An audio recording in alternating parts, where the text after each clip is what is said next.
La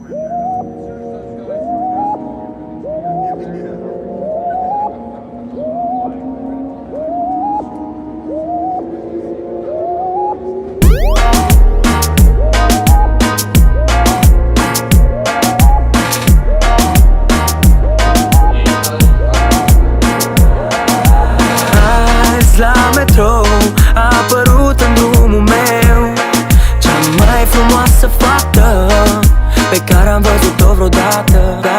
M-am prins că nu-i un vis abia când ușile s-au închis. Nu știu numele, nici numărul de telefon, am rămas singur pe peron.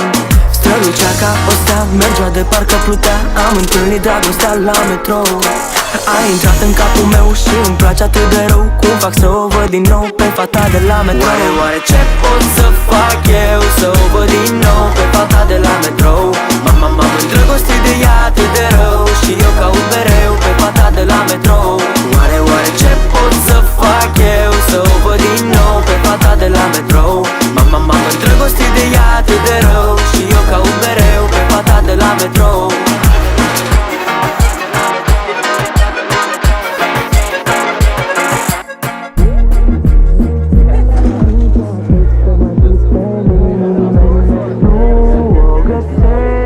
Văzut-o cineva, oricine. Se pare că nu poate să mă ajute nimeni. Nu o găsesc, a văzut-o cineva, oricine. Strălucea ca o stea, mergea de parcă plutea, am întâlnit dragostea la metrou. A intrat în capul meu și îmi place atât de rău cum fac să o văd din nou pe fata de la metrou. Oare ce pot să fac eu să o văd din nou pe fata de la metrou? M-am îndrăgostit de ea atât de rău și eu caut mereu pe fata de la metrou.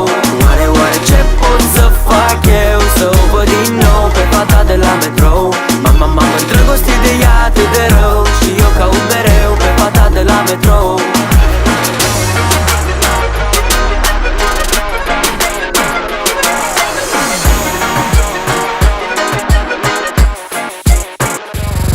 Strălucea ca o stea, mergea de parcă plutea, am întâlnit dragostea la metrou. A intrat în capul meu și îmi place atât de rău cum fac să o văd din nou pe fata de la metrou. Oare ce pot să fac eu să o văd din nou pe fata de la